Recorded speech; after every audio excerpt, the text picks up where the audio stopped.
નમસ્તે વિદ્યાર્થી મિત્રો. તો આજે આપણે તમારા માટે ધોરણ 10 સામાજિક વિજ્ઞાન વિષયમાં વિભાગ સી માટેના મોસ્ટ આઈએમપી પ્રશ્નો લઈને આવી ગયા છે. ગઈ વખતે તમે આપણો વિડિયો જોયો હશે વિભાગ ડી નો. આજે આપણે તમારા માટે વિભાગ સી ના મોસ્ટ આઈએમપી પ્રશ્નો વિશે તમને વિગતે જણાવીશું. તો ચાલો જોઈએ. જો વિભાગ સી ની જો આપણે વાત કરીએ તો સૌથી પહેલા વિભાગ સી માં કુલ કેટલા પ્રશ્નો તમને આપેલા હશે? તો કુલ તમને 9 પ્રશ્નો આવશે તમારા બોર્ડના પેપર, જેમાંથી તમારે કોઈ પણ 6 કેટલા તો કોઈ પણ 6 ક્વેશ્ચન ના આન્સર તમારે લખવાના છે. તે પછીનો બીજો પ્રશ્ન કે વિભાગ સી માં કેટલા પ્રકરણમાંથી આવી શકે, તો એના માટે તમારે કુલ કેટલા પ્રકરણ તૈયાર કરવાના છે. તો અહીંયા પ્રકરણની જે આપણે યાદી આપી છે, પ્રકરણ નંબર 3, 4, 8, 16, 18 અને 19 આટલા પ્રકરણ તમારે તમારા વિભાગ સી માટે કરવાના છે. તો એક એક કરીને હવે આપણે જોઈશું દરેક પ્રકરણમાંથી મોસ્ટ આઈએમપી પ્રશ્નો. તો પહેલું આપણું પ્રકરણ છે વિભાગ સી માટે પ્રકરણ નંબર 3. એમાં સૌથી પહેલો આઈએમપી ક્વેશ્ચન છે મોહેન્જો-દડોનો અર્થ આપી તેની ગટર યોજના તથા જાહેર સ્નાનાગર વિશે લખો. આ પ્રશ્નના જવાબમાં તમારે સૌથી પહેલા તો મોહેન્જો-દડોનો અર્થ આપવાનો છે. તો મોહેન્જો-દડોનો અર્થ તમને ખબર જ હશે શું થાય? મરેલાનો ટેકરો. શું થાય? મરેલાનો ટેકરો. અને તે પછી તમારે તેની ગટર યોજના વિશે અને જાહેર સ્નાનાગર વિશે સમજાવવાનું છે. તે પછીનો બીજો પ્રશ્ન પ્રકરણ 3 માંથી ભારતના એક પ્રાચીન બંદર તરીકે લોથલનો પરિચય આપો. મોસ્ટ આઈએમપી પ્રશ્ન, ઘણીવાર બોર્ડ એક્ઝામમાં પૂછાઈ ગયેલો પ્રશ્ન છે, લોથલ વાળો પ્રશ્ન. તે પછી સારનાથ સ્થિત સ્તંભ પ્રાચીન ભારતની સ્થાપત્ય કળાનો શ્રેષ્ઠ નમૂનો છે, સમજાવો. તો આમાં તમારે સારનાથના સ્તંભ વિશે લખવાનું છે. આ પ્રશ્ન ગયા વર્ષે પણ 2024 માર્ચ 2024 માં પૂછાઈ ગયેલો છે, સારનાથનો સ્તંભ. તે પછી ગુપ્ત યુગને કળાના સુવર્ણ યુગ તરીકે પણ ઓળખવામાં આવે છે, કારણ આપો. ગુપ્ત યુગને કેમ આપણે સુવર્ણ યુગ કહીએ છીએ એના તમને કારણો જણાવવાના છે, જે મોસ્ટ આઈએમપી પ્રશ્ન છે આ ચેપ્ટરમાં. તે પછીનો પ્રશ્ન છે મોઢેરા સૂર્ય મંદિર વિશે નોંધ લખો. આ પ્રશ્નને આડકતરી રીતે પણ પૂછી શકે છે બોર્ડ એક્ઝામમાં, જે છે ઉત્તર ગુજરાતમાં સ્થિત એક પ્રસિદ્ધ મંદિર કે જેનું બાંધકામ ઈરાની શૈલીમાં, આ ખાસ યાદ રાખો, ઈરાની શૈલીમાં થયેલું છે, તેનો પરિચય આપો. તો આ પ્રશ્ન એ જ છે, મોઢેરાના સૂર્ય મંદિર વિશે જ છે, પણ તમને આ રીતે પૂછે કે ઈરાની શૈલીમાં થયેલું બાંધકામ જે છે તે મંદિર વિશે તમે લખો. તો યાદ રાખજો, ઈરાની શૈલીમાં કયું મંદિર છે કે જેનું બાંધકામ થયેલું છે? તો એ છે મોઢેરાનું સૂર્ય મંદિર. ઓકે, ક્લિયર થઈ ગયું અહીંયા સુધી? હવે નેક્સ્ટ જોઈએ.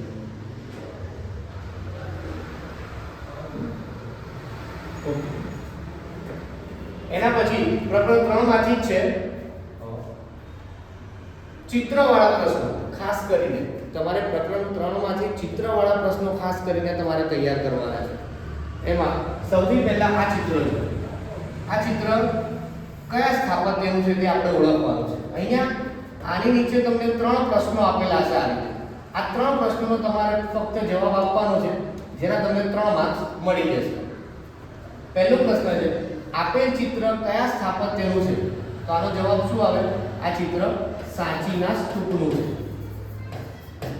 સાંચીનો સ્તૂપ. ઓકે.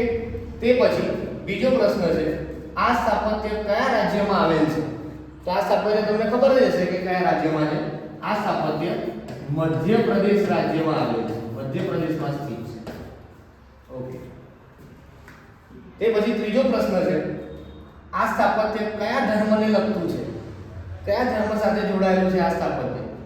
તો સ્તૂપ જે હોય તે બૌદ્ધ ધર્મને લગતો હોય છે, એટલે આપણે અહીંયા જવાબમાં લખીશું આ સ્થાપત્ય બૌદ્ધ ધર્મને લગતો છે. ઓકે. હવે આવો બીજો ચિત્રવાળો પ્રશ્ન. ગયા વર્ષે જ બોર્ડમાં પૂછાયેલો, માર્ચ 2024 ની એક્ઝામમાં. આ 3 પ્રશ્નો એમાં આપેલા હતા. આપેલ ચિત્ર કયા સ્થાપત્યનું છે? તો આના જવાબમાં આવે આપેલ ચિત્ર કોણાર્કના સૂર્ય મંદિરનું છે. કોણાર્કનું સૂર્ય મંદિર. આપણા ભારતમાં આવા બે સૂર્ય મંદિર છે, મોઢેરાનું સૂર્ય મંદિર અને કોણાર્કનું સૂર્ય મંદિર, જેનો પરિચય તમે મેળવ્યો જ હશે. બીજો પ્રશ્ન, આ સ્થાપત્ય કયા રાજ્યમાં આવેલું છે? તો કોણાર્કનું સૂર્ય મંદિર જે છે એ ઓડિશા રાજ્યમાં આવેલું છે. ઓકે, એનો જવાબ ઓડિશા આવશે. અને ત્રીજો પ્રશ્ન, આ સ્થાપત્યનું બાંધકામ કયા સ્વરૂપે થયેલ છે?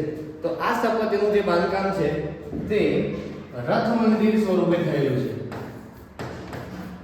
કયા સ્વરૂપે? રથ મંદિર સ્વરૂપે. ઓકે, ખબર પડી ગઈ આટલા ક્વેશ્ચનમાં? ઓકે, હવે નેક્સ્ટ જોઈએ.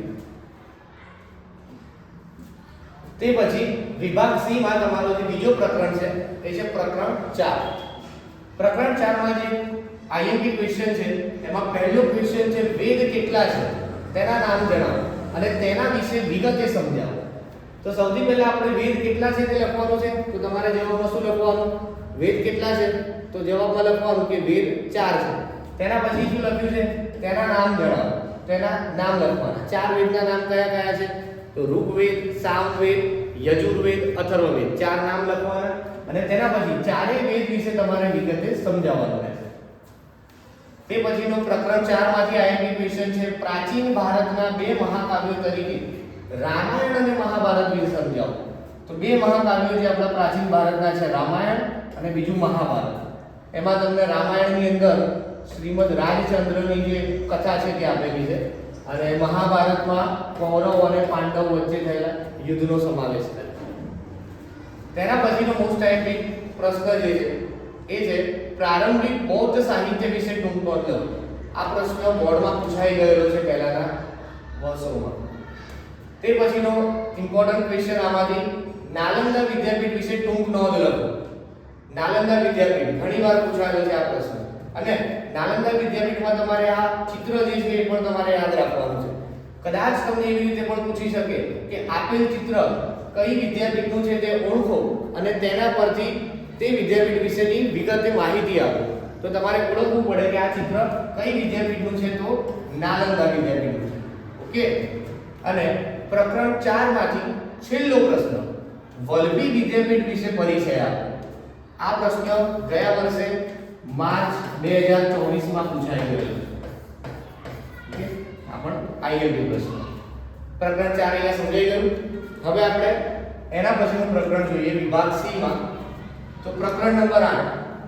વિભાગ સી માં પ્રકરણ 8 માં કયા કયા પ્રશ્નો આઈએમપી છે? તો પહેલો પ્રશ્ન કાળી જમીનને કપાસની કાળી જમીન તરીકે પણ ઓળખવામાં આવે છે.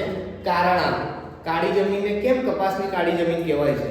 કારણ કે તેમાં કપાસ બહુ જ વધુ માત્રામાં ઉત્પાદિત થાય છે. તેના કારણે આપણે તેને કપાસની કાળી જમીન તરીકે ઓળખીએ છીએ. આમાં તમારે કાળી જમીન વિશે તમારા પાઠમાં જે આપેલું છે તે મુદ્દાઓ તમારે લખવાના રહેતા હોય છે. હવે એના પછીનો આઈએમપી પ્રશ્ન જમીન ધોવાણ એટલે શું? તેને અટકાવવાના ઉપાયો જણાવો.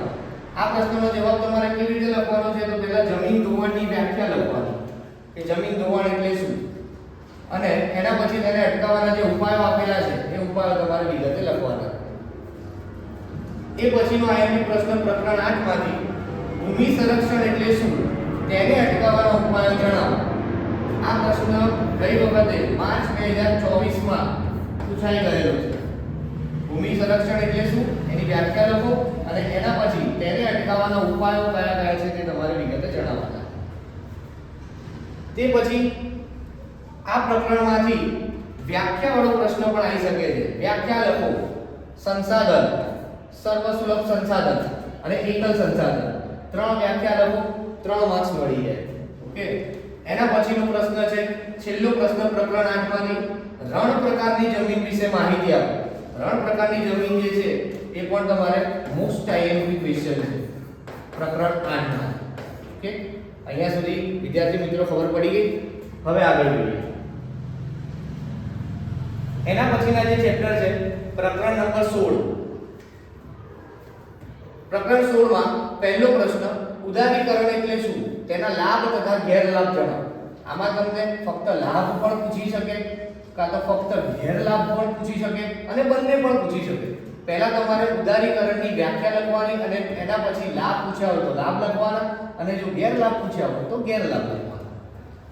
તેના પછીનો પ્રશ્ન પ્રકરણ 16 માંથી છે વૈશ્વિકીકરણ વિશે ટૂંક નોંધ લો. ગયા વર્ષે આ પ્રશ્ન પૂછાયેલો છે.